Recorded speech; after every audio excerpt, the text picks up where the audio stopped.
তাকাসুরের প্রথম অর্থ হচ্ছে অনেক কিছু পাওয়ার লোভ। কাথির অর্থ অনেক, আর তাকাসুর মানে অনেক কিছু পাওয়ার লোভ। তাহলে প্রথম অর্থ হচ্ছে অনেক কিছু পাওয়ার লোভ তোমাকে বিভ্রান্ত করেছে। এটা হচ্ছে প্রথম অর্থ, অনেক কিছু পাওয়ার লোভ তোমাকে বিভ্রান্ত করছে। আপনি সবসময় ভাবেন আমার তো যথেষ্ট নেই, আমার আরও দরকার, আমার কেবল ভাড়া বাসা আছে, কিন্তু আমার নিজের একটা বাসা দরকার, আমার একটা পুরাতন গাড়ি আছে, আমার একটা নতুন গাড়ি দরকার, আমার কেবল এইটুকু সঞ্চয় আছে, আমার আরও বেশি সঞ্চয় দরকার, আমার কেবল একটা ব্যবসা আছে, আমার আরও একটা ব্যবসা শুরু করা উচিত, আমার কেবল এইটুকু আছে, আমার আরও বেশি দরকার। সবসময় আপনি অনেক অনেক বেশি পাওয়ার আশা করেন। আপনার মন সবসময় এইসব আকাঙ্ক্ষায় ব্যস্ত থাকে, আর আপনি গুরুত্বপূর্ণ কিছুর ভাবনা থেকে উদাসীন হয়ে পড়েন। এটা হচ্ছে প্রথম অর্থ। তাকাসুরের দ্বিতীয় অর্থ হচ্ছে অনেক পাওয়ার জন্য প্রতিযোগিতা করা। প্রথম অর্থ ছিল নিজের জন্য অনেক বেশি চাওয়া, দ্বিতীয় অর্থ হচ্ছে অনেক পাওয়ার জন্য অন্যদের সাথে প্রতিযোগিতা করা। সে কিভাবে আমার চেয়ে বেশি পেল, আমার চেয়ে তার বেশি কিভাবে, ভাই সে আমার চেয়ে ভালো চাকরি করে, আমার ওকে ধরা উচিত, আমার ওকে হারাতে হবে। আপনার অফিসে আপনার চেয়ারে বসে আছেন, আপনার পাশে যে বসে আছে তার চেয়ারটা আপনার চেয়ারের চেয়ে উন্নত। আপনি দেখে ভাবলেন তার চেয়ারটা কিভাবে আমার চেয়ে সুন্দর, সে কিভাবে এটা পেল। এটা খুবই সামান্য জিনিস, কিন্তু আপনি এভাবেই ভাবেন। তার হয়তো একটা সুন্দর মাউস আছে, তার মাউস প্যাডটা ঝকঝকে, তার টেবিলের পাশে সুন্দর জানালা আছে, আমার এখানে তো জানালা নেই। এটা হতে পারে খুবই সামান্য কোনো বিষয়, খুব ক্ষুদ্র পরিসরে।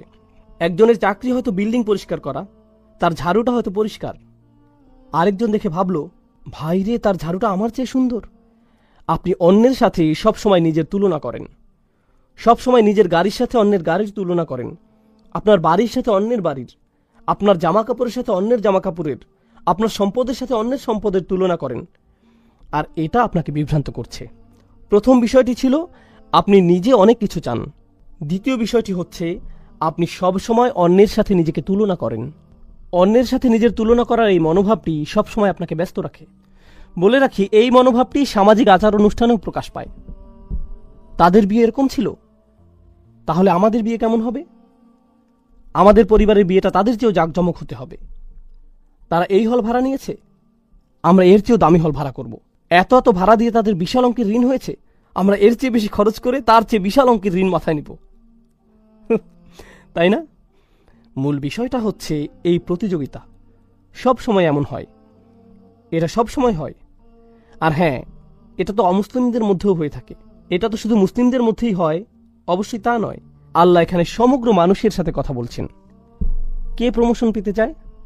ভাই, তার প্রমোশন না হোক, আর যদি তার হয় তাহলে তার হলো কেন, আমার কেন হলো না?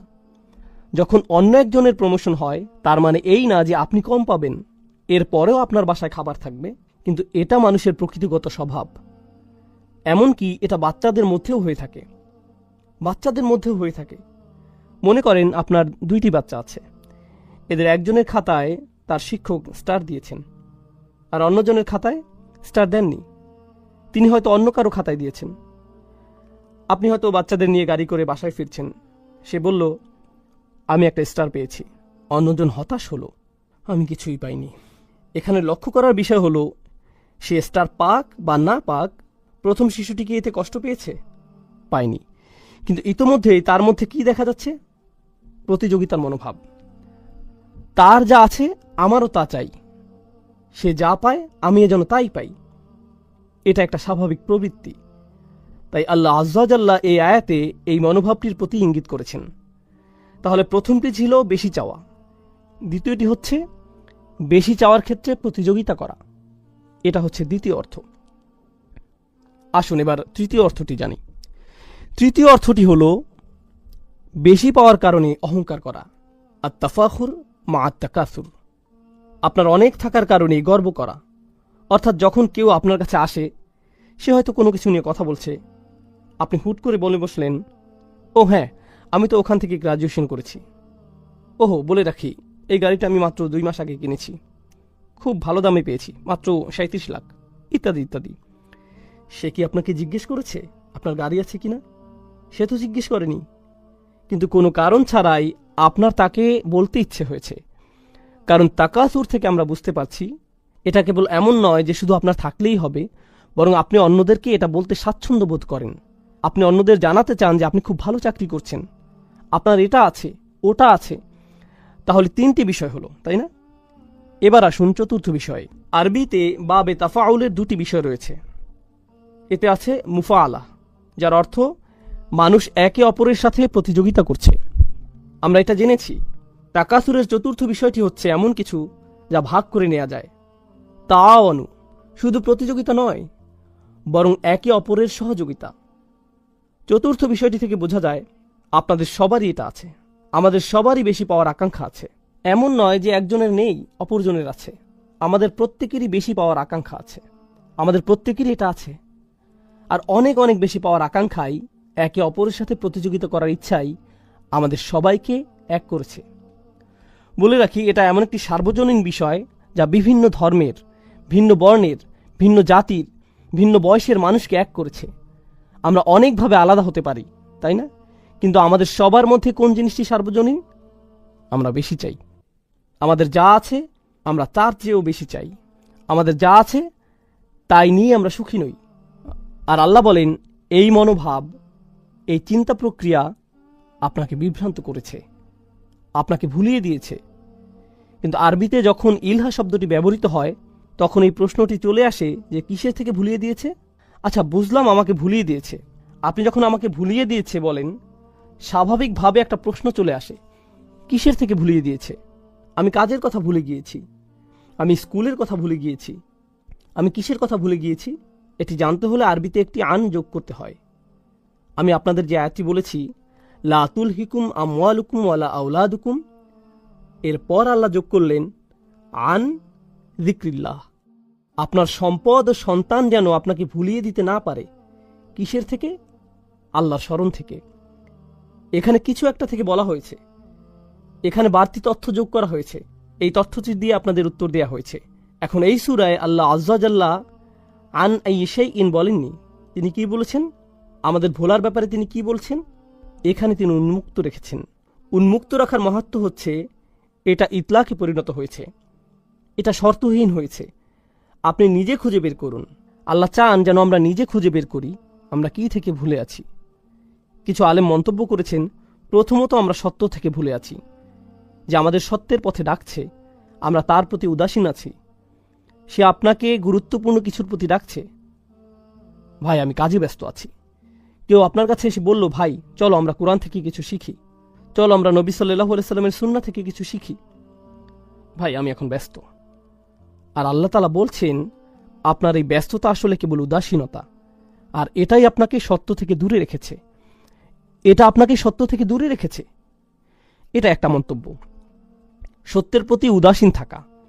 তাফসিরে আমরা আলেমদের আরেকটি মন্তব্য পাই, সেটা হলো নিজেকে ভালোভাবে দেখা থেকে দূরে থাকা, মুহাসাবা। এটা আপনাকে নিজেকে দেখা থেকে ভুলিয়ে দিয়েছে। আমি আমার জীবনে কি করছি, আমি কিসের পিছনে ছুটছি। আর হ্যাঁ, আপনি যখন কোনো কিছুর পেছনে ছোটেন আর তা পেয়ে যান, আপনার সেগুলো বিরক্ত লাগা শুরু হয়। তখন আপনি অন্য কিছুর পেছনে ছোটেন, তারপর সেটাও আপনার বিরক্ত লাগে। এরপর আপনি অন্য কিছু খোঁজেন। আমাদের সবারই এমন হয়। আপনি যদি একটি বাড়ি কিনতে চান আর আপনি বাড়ি কিনে ফেলেন, তখন কি হয়? কিছুদিন পরে অন্য একজনের বাড়ি দেখতে আপনার বাড়ির চেয়ে সুন্দর মনে হয়, তাই না? এটা বিরক্ত লাগতে শুরু করে। আপনি পুনরায় সাজান। কিছুদিন পর আবার বিরক্ত লাগা শুরু করে। যখন আপনার সন্তান খুব করে একটা ভিডিও গেমের আবদার করে, আপনি সেটা কিনে দেন। তারা সেটা কয়দিন খেলে, কিছুদিন যায়, তারা গেমে জিতে যায়, শেষ। তারা বিরক্ত হয়ে পড়ে। নতুন কোনো মুভি আসলো। অনেক দিন আগে, আমি তখন নিউ ইয়র্কে ছিলাম, আমি এমনটাই বলেছিলাম, স্টার ওয়ার বা এরকম কোনো মুভি হবে। এর আগেরটা সম্ভবত 70-এর দশকে বের হয়েছিল। এরপরে তার সিকুয়েল বের হলো। জানি না এখন এমন হয় কিনা। নিউ ইয়র্কের রাস্তায় বিশাল হুলস্থুল লেগে গিয়েছিল। কেবলমাত্র একটি হলে সেটা রিলিজ পেয়েছিল, আর সেটার লাইন এত লম্বা ছিল যে হজের জন্য পাসপোর্টের লাইনের চেয়েও সেটা কয়েক গুণ বড় ছিল। অসংখ্য মানুষ সেই মুভি দেখার জন্য লাইনে দাঁড়িয়েছিল। সারা রাত তারা দাঁড়িয়ে যেন কিয়াম করছে, যেন সেই মুভিটা দেখতে পারে। তারা সেই মুভির জন্য সবকিছু ছেড়ে লাইনে দাঁড়িয়েছিল। কেউ কেউ তো মনে হচ্ছিল যেন ইসলামের পোশাক পরা ছিল। তারা স্টার ওয়ার্সের বিভিন্ন জামা কাপড় পরে, মুখে ছবি এঁকে হই হুল্লোড় করে লাইনে দাঁড়িয়েছিল যেন তারা মুভিটা দেখতে পারে। তারা তখন অন্য কিছুই চায়নি। আপনি যদি তখন সেই মুহূর্তে তাদেরকে কোনো কিছু নিয়ে বলেন, আপনি যদি বলেন আপনি কি এই কাজটা করবেন বা অন্য কিছু করবেন, না না না না, আমি এখন লাইনে দাঁড়াবো। যখন তাদের মুভি দেখা শেষ হয়, বের হয়ে তারা কি বলে, এর চেয়েও ভালো হতে পারত, না অতটা ভালো ছিল না, স্পেশাল ইফেক্টগুলো কিছুটা রংচঙে ছিল, এটা সেটা। ভাই, আপনি এটা এত বেশি করে চেয়েছিলেন, আর কি হলো, আপনি বিভ্রান্ত হয়েছেন। আপনি ভেবেছেন এটা আপনাকে সুখী করবে, আর এজন্যই আপনি এটা করেছেন। আর যখন আপনি এটা শেষ করলেন, আপনি কি সুখী হয়েছেন? না, আপনি তখন অন্য কিছু নিয়ে পড়ে গিয়েছেন। ভাই, এখন আমাকে তৃতীয়টির জন্য অপেক্ষা করতে হবে। এখন আপনি পরবর্তীটার জন্য অপেক্ষা করছেন, তাহলে আপনি নিজেকে বিভ্রান্ত করেই যাচ্ছেন। আপনি একটু থেমে নিজেকে জিজ্ঞেস করছেন না, ভাই আমি তো কখনোই তৃপ্ত হচ্ছি না। যখনই আমি কিছু পেয়ে যাই, তারপর আমার অন্য কিছু দরকার হয়। আমি কখনোই তৃপ্ত হই না, আমার প্রয়োজন ফুরায় না। তাহলে এটা আপনাকে আপনার নিজের দিকে তাকানো থেকেও দূরে রাখে। এটা আপনাকে আপনার জীবনের উদ্দেশ্যের প্রতি তাকানো থেকে দূরে রাখে। এই বিভ্রান্তি, এই চাহিদা, এই প্রতিযোগিতা আপনাকে এই প্রশ্ন থেকে দূরে রাখে যে আমি কেন এই পৃথিবীতে এলাম। এখানে আমার কাজ কি শুধু একটা কিছুর পিছনে ছোটা, এরপর অন্য কিছুর পেছনে ছোটা, তারপর আরেকটা কিছুর প্রতি ছোটা, তারপর কবরে চলে যাওয়া, এইগুলোই? এই জন্যই কি আমি এখানে এসেছি? এই জন্যই কি আমাকে এখানে পাঠানো হয়েছে? কারণ পশু পাখিরা এইসব করে। তারা খায়, তারপর তারা আবার ক্ষুধার্ত হয়ে পড়ে, তাই তারা আবার খায়, এরপর আবার ক্ষুধার্ত হয়ে পড়ে। এরপর একটা পশুর সাথে আমার পার্থক্য কি? যদি এজন্যই আমি এখানে এসে থাকি, তাহলে একটা পশুর সাথে আমার পার্থক্য কি রইল? কিন্তু আপনি এই প্রতিযোগিতায় এতই ব্যস্ত হয়ে পড়েছেন যে আপনি নিজেকে এই প্রশ্নটি করার সময়টাও পান না। যদি আপনি ভেবেও থাকেন, তা কেবল একটা ভাসমান চিন্তা, এমন কিছু নয় যা নিয়ে আপনি সত্যিই চিন্তিত হয়ে পড়বেন। আমরা আলেমদের আরও কিছু মন্তব্য দেখি। এটা আপনাকে এই সংবাদ থেকে দূরে রাখে, অর্থাৎ কোরআন থেকে দূরে রাখে। কোরআনের মাধ্যমে আপনার চোখ খুলে যাওয়ার কথা ছিল। এর মাধ্যমে আপনি আপনার জীবনের উদ্দেশ্য খুঁজে পাওয়ার কথা ছিল। এর মাধ্যমে আপনি নিজের অন্তরের সমস্ত খুঁটিনাটি আপনি পর্যবেক্ষণ করবেন, এটাই হওয়ার কথা ছিল। এটা আপনার নিজেকে নিজের সামনে পেশ করার কথা ছিল। কিন্তু এই কোরআনের জন্য আপনার সময় নেই, কারণ আপনি তাকাসুরে খুব ব্যস্ত। এটা আপনাকে বিভ্রান্ত করেছে। তবে সবচেয়ে অসাধারণ মন্তব্যটি বলতে গেলে, গত সূরাটি কি ছিল আপনাদের মনে আছে? সূরা করিয়া, আল করিয়া, জোরে করা নাড়া শব্দ শুরুতে, আর শেষে হাবিয়া। আল্লাহ বলেন আলহাকুমুত তাকাসুর। এটা এত বড় বিভ্রান্তি যে এমনকি এটা আপনাকে আল করিয়া থেকেও দূরে রাখে। পুরো পৃথিবী একদিন কেঁপে উঠবে, এমন সত্য থেকে এটা আপনাকে দূরে রাখে। জাহান্নামের আগুন আমাদের সামনে চলে আসবে। কিছু মানুষের পাল্লা ভারী হবে, কিছু মানুষের পাল্লা হালকা হবে। যে পরম সত্য সম্পর্কে আপনি জেনেছেন, আপনি মুখস্থ করেছেন, যা আপনি তিলাওয়াত করেন। আমাদের অনেকেই সূরাটি তিলাওয়াত করেন, কারণ সূরাটি বেশ ছোট আর আমাদের সময় কম, তাই আমরা এই সূরাটি পড়ি। যদিও আমরা এটা পড়ি, তবুও আমরা এই বাস্তবতা থেকে দূরে সরে আছি। এটা কিভাবে সম্ভব? আলহাকুমুত তাকাসুর, সুবহানাল্লাহ। সূরার শুরুতেই আল্লাহ এমন ঘোষণা দিয়েছেন। এখন আসুন এই আয়াত সম্পর্কে আলেমদের আরও কিছু মন্তব্য দেখি। প্রথমে আমরা এই সূরার সাথে সূরা আদিয়াতের সম্পর্ক আলোচনা করব। আপনাদের মনে আছে সূরা আদিয়াতে আমরা দুনিয়ার প্রতি আমাদের মনোভাব নিয়ে পড়েছিলাম? এই সূরাতেও তাই। ওই সূরাটিতে আল্লাহ বলেন, ইন্নাল ইনসানা লিরাব্বিহি লাকানুদ, নিশ্চয়ই মানুষ তার রবের প্রতি বড়ই অকৃতজ্ঞ। ওয়া ইন্নাহু আলা যালিকা লাশাহিদ, আর নিশ্চয়ই সে এই বিষয়ে সাক্ষী। ওয়া ইন্নাহু লিহুব্বিল খায়রি লাশাদীদ, আর নিশ্চয়ই সে ধন সম্পদের প্রতি খুবই আসক্ত। দুনিয়ার সব কিছু খুবই আকর্ষণীয়। এখন আল্লাহ এখানে বলছেন এসবের প্রতি তোমার ভালোবাসা অনেক বেশি। তিনি আগের সূরায় এমনটি বলেছিলেন। এই সূরায় তিনি কি বলছেন? তিনি বলছেন এসবের প্রতি তোমার ভালোবাসা এতটাই গভীর যে এগুলো তোমাকে ভুলিয়ে দিচ্ছে। তাহলে এখানে তিনি পরবর্তী অবস্থার কথা বলছেন। সেটা কি? এটা আপনাকে ভুলিয়ে দেয়। এই দুইটি প্রত্যক্ষ সম্পর্কযুক্ত। জামাকশারি মন্তব্য করেছেন ইদা শাগালাত, অর্থাৎ এই চাওয়ার আশা তোমাকে ব্যস্ত রাখে। শুধুমাত্র আপনার মনেই নয়, বরং আপনার আচরণেও এটা আপনাকে ব্যস্ত রাখে। তিনি কাফিরদের এভাবে সংজ্ঞায়িত করেছেন, আত্তাবারি ফিল কাসরা আত্তাবাহি বিহা। নিজের অনেক আছে, এটা মানুষকে দেখিয়ে বেড়ানো, সেই সাথে এটা দেখিয়ে গর্ব অনুভব করা। যেমন কেউ বলল, আমাদের অনেক কিছু আছে। এটা শুনে অন্যজন বলল, না, আমাদের তার চেয়েও বেশি আছে। এভাবে কার বেশি আছে আর কার কম আছে এর হিসেব করতে করতে আপনার জীবন অতিবাহিত। সুবহানাল্লাহ। শাওকানি রহমাহুল্লাহ তাকাসুর নিয়ে মন্তব্য করেছেন, তারা একে অপরকে কার কি বেশি আছে সেটা দেখিয়ে বেড়ায়। খুবই গুরুত্বপূর্ণ কথা বলেছেন। তিনি বলেছেন, এখানে বিভ্রান্তি বলতে টাকা পয়সা অথবা সন্তানটিকে বোঝানো হতে পারে। আল্লাহ যে বিভ্রান্তির কথা বলেছেন তা হল সম্পদ আর সন্তান। তিনি কেন এমনটি বললেন? আরেকটি জায়গায় ইলহা কিভাবে ব্যবহৃত হয়েছে? আল্লাহ বলেন, লা তুলহিকুম আমওয়ালুকুম ওয়ালা আওলাদুকুম। বিভ্রান্তি বলতে কোরআনের সম্পদ ও সন্তানকে বোঝানো হয়েছে। এটা এক জায়গায় এসেছে। অন্য জায়গায় আমরা তাকাসুরের বর্ণনা পাই।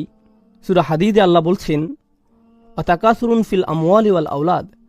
তাহলে আয়াতের প্রথম শব্দ ইলার সাথে আমরা আমওয়াল ও আওলাদ এই দুটি শব্দ পাই। দ্বিতীয় শব্দ তাকাসুরের সাথেও আমরা আমওয়াল ও আওলাদ পাই। আমরা এই উভয় ক্ষেত্রেই পাই। তাহলে সম্পদ ও সন্তান উভয়ই আমরা বেশি চাই। কিন্তু আমরা দেখছি যে আমাদের জীবনের আসল উদ্দেশ্যের দৃষ্টিকোণ থেকে এই দুইটি আমাদের জন্য বিভ্রান্তি। এগুলো হতে পারে বড় বিভ্রান্তির কারণ। তাকাসুর ফিল আওলাদ, এটা নিয়ে ছোট একটা সন্দেহ নিরসন করা প্রয়োজন। সন্তানের ক্ষেত্রে বেশি যাওয়ার ব্যাপারে এটা দিয়ে কয়েকটি বিষয় বোঝায়। এটা কেবলমাত্র বেশি সন্তান নেওয়াকে বোঝায় না। বেশি বলতে অনেক সন্তান থাকাকেই শুধু বোঝায় না।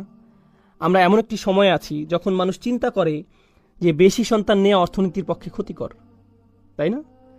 এমনকি কিছু দেশ তো আছে যাদের এমন নিয়ম রয়েছে যে আপনি নির্দিষ্ট সংখ্যক সন্তানের বেশি নিতে পারবেন না। তারা আল্লাহর হুকুমের সাথে খেলতে গিয়ে নিজেরাই উল্টো ধরা খায়। কেন তারা বেশি সন্তান নিতে আপত্তি জানিয়েছে? তারা বেশি সন্তান নিতে চায়নি কারণ তাদের সেই সামর্থ্য নেই, তাদের অর্থনীতির সেই সামর্থ্য নেই। এখন কি হচ্ছে? যেমন চায়নার কথাই ধরুন, এখন সেখানে নতুন অর্থনৈতিক বিপর্যয় সৃষ্টি হয়েছে। আমাদের দেশের অবকাঠামোগত চাহিদা মেটানোর জন্য যথেষ্ট জনবল নেই, কারণ আমরা জনসংখ্যা বাড়তে দেইনি। তাই সেখানে এখন নতুন ধরনের অর্থনৈতিক বিপর্যয় দেখা যাচ্ছে, জনসংখ্যা রোধ করে, যেটা তারা নিজেরাই সৃষ্টি করেছে। সুবহানাল্লাহ। তাহলে এখানে উভয়টিই এসেছে আল্লাহর হুকুম অমান্য করার কারণে। যাই হোক, এর দ্বিতীয় অর্থটি হল, যখন আল্লাহ বলেন তাকাসুর ফিল আওলাদ, এটা দিয়ে বোঝায় আপনি আপনার সন্তানের জন্য বেশি চান, অর্থাৎ আমার অন্যদের চেয়ে বেশি পেতে হবে। এই প্রতিযোগিতা আপনার সন্তানের মধ্য দিয়ে প্রকাশ পায়। আপনি বলেন, আমার সন্তান যেন অন্য সন্তানদের চেয়ে বেশি পায়, আমার ছেলে যেন দলে সুযোগ পায়। অন্য একজন সুযোগ পেল, কেন সে সুযোগ পেল? আমার ছেলে পরীক্ষায় বি পেয়েছে, কেন সে বি পেল? আমি শিক্ষকের নামে অভিযোগ দেব। তার সন্তান কিভাবে এ প্লাস পেল? তার ছেলে আমার ছেলের উপরে কিভাবে? আপনার ছেলে বি পেয়েছে তার নিজের কারণে, এর সাথে তার ছেলের কোনো সম্পর্ক নেই। কিন্তু আপনি সব সময় আপনার সাথে অন্যের তুলনা করতে থাকেন, সব সময় তুলনা করেন। এটা শুধু আপনার ছোট মানসিকতার পরিচয় নয়, আপনার সন্তানের উপরও এর প্রভাব পড়ে। তাহলে আল্লাহ তাআলা বলেন, আচ্ছা, আল্লাহ কি বলছেন সেটা জানার আগে আমরা আরো কিছু মন্তব্য পড়ে নিই। ইবনে আব্বাস রাদিয়াল্লাহু তাআলা আনহু বলেন, এই আয়াতের খুবই চমৎকার একটি পাঠ। তিনি শুরুতে একটি অতিরিক্ত হামজা দিয়ে পড়তেন, আলহাকুমুত তাকাসুর অথবা আলহাকুমুত তাকাসুর। এটা দিয়ে কি বোঝা জানেন? অনেক চাওয়ার এই প্রতিযোগিতায় বেশি বেশি পাওয়ার চাহিদা কি তোমাকে ব্যস্ত রাখে? আসলে তিনি এটিকে একটি প্রশ্নের মতো করে পড়তেন। তিনি এই আয়াতটিকে একটি প্রশ্ন হিসেবে পড়তেন। অনেক সময় এমন হয়, যখন আপনি কাউকে তিরস্কার করেন, আপনি তার দিকে প্রশ্ন ছুড়ে দেন, আমি কি তোমাকে এটা করতে বলেছি? তুমি এমন একটি কাজ করলে। আপনি কিন্তু বলেন না যে তুমি এটা করেছ, আপনি বলেন তুমি এমন কাজ করেছ। তুমি কি আমাকে বলবে যে তুমি এটা কেন করলে, কিভাবে করলে?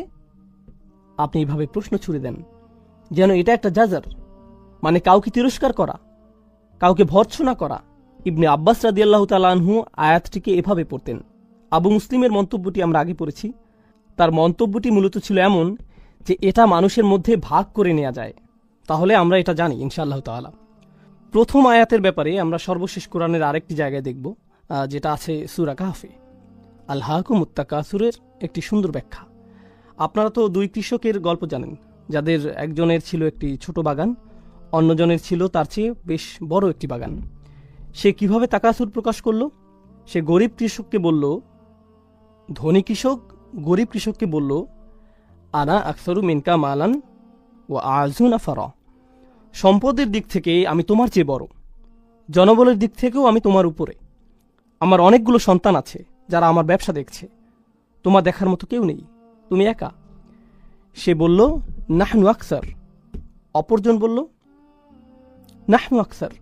অর্থাৎ এখানে সে মূলত অপরজনকে তাকাসুর দেখাচ্ছে। এখানে কিছু বিষয় আছে। আমি যদিও আপনাদের বলেছি যে এটাই শেষ মন্তব্য, তবুও এই মন্তব্যটি পড়া উচিত, এটা গুরুত্বপূর্ণ ইনশাআল্লাহ। এখানে বলা হচ্ছে যে আল্লাহ বলছেন এটা তোমাকে বিভ্রান্ত করছে, কিন্তু তিনি এটা বলেননি যে কি তোমাকে বিভ্রান্ত করছে। এটা শাওকানি রহমাহুল্লাহর মন্তব্য। তিনি বলছেন, অলাম ইয়াকুল আনকাদা, তিনি এখানে বলেননি যে মানুষ কিসে বিভ্রান্ত হয়, বাল আতলাকাহ, বরং তিনি এটাকে শর্তহীন করেছেন। কারণ এটাকে শর্তহীন করায় তাচ্ছিল্য, তিরস্কার বা সমালোচনার জন্য এটা আরও অলঙ্কারপূর্ণ হয়েছে। তিনি বলেন একে উন্মুক্ত করার কারণে কিসে কিসে মানুষ বিভ্রান্ত হয় তার দরজা আপনার জন্য উন্মুক্ত রইল। আমরা একটু আগে জীবনের উদ্দেশ্য খোঁজা, নিজেই নিজেকে দেখা, এসব নিয়ে আলোচনা করেছি। এসবের প্রতি আপনি উদাসীন থাকেন, তাই এই সব দরজাই এখন আপনার সামনে খোলা, এবং একে উন্মুক্ত রাখার কারণে এটা সার্বজনীন হয়ে গিয়েছে। অর্থাৎ এখানে কেবল একটি বিভ্রান্তি নিয়ে কথা বলা হচ্ছে না, বরং অনেক কিছুতেই আপনার মনোযোগী হওয়া উচিত। এগুলোর কারণে আপনি কোনো কিছুতেই মনোযোগ দেন না, এটা হচ্ছে আরেকটি সুবিধা। এখানে বাগ্যিতার রীতি মানা হয়েছে। এটা হচ্ছে আরবি অলঙ্কার শাস্ত্রের একটি পাঠ। যখন কোনো কিছু উল্লেখ করা থাকে না, এর মাহাত্ম্য রয়েছে। এর অর্থ হচ্ছে এই তাকাসুর আপনাকে সব কিছু থেকে ব্যস্ত রাখছে, যা নিয়ে আপনার ব্যস্ত থাকার কথা ছিল। তথাপি মিনাত তাআতিল্লাহ, আল্লাহর আনুগত্য থেকে শুরু করে ওয়াল আমালিল আখিরাহ, আখিরাতের জন্য প্রস্তুতি নেওয়া পর্যন্ত, এগুলো নিয়েই আপনার ব্যস্ত থাকার কথা ছিল, কিন্তু এটা আপনাকে এই সব থেকে দূরে সরিয়ে রেখেছে। এই ছিল প্রথম আয়াতের ব্যাপারে সর্বশেষ মন্তব্য। আল্লাহ বলেন, হাত্তা যুরতুমুল মাকাবির। যারা মানে কারোর সাথে দেখা করা, জিয়ারাহ মানে কারোর সাথে দেখা করা। উর্দুতে আমরা বলি জিয়ারত করনা, এরকম কাছাকাছি শব্দ, কারোর সাথে দেখা করা। কিন্তু প্রাচীন আরবি ভাষায় এর আরেকটি অর্থ আছে, সেটা হলো কারোর সাথে দেখা করা ও তাকে জড়িয়ে ধরা, বুকে বুক মিলানো। একেও জিয়ারা বলা হয়ে থাকে। আপনি কেবলমাত্র কারোর সাথে দেখাই করেন না, আপনি তাকে জড়িয়েও ধরেন। আর আল্লাহ এখানে বলে রাখি, আপনি যখন কারোর সাথে দেখা করেন, সেটা কি স্থায়ী না অস্থায়ী? এটা অস্থায়ী। আপনি একটু পরেই চলে যাবেন। এখানে এই অর্থটিও আছে, মানে আপনি কারোর সাথে দেখা করতে গিয়েছেন, আপনি দেখা করেছেন, এরপর আপনি চলে গিয়েছেন। আল্লাহ এখানে বলেছেন হাত্তা যুরতুমুল মাকাবির, যতক্ষণ পর্যন্ত আপনি কবরের সাথে দেখা করছেন বা সাক্ষাৎ করছেন। আক্ষরিক অর্থে বললে, যতক্ষণ না আপনি কবরের সাথে সাক্ষাৎ করছেন। যখন আপনি কারোর সাথে দেখা করেন, আপনি তার জন্য প্রস্তুতি রাখেন, আপনি প্রস্তুতি নিয়ে দেখা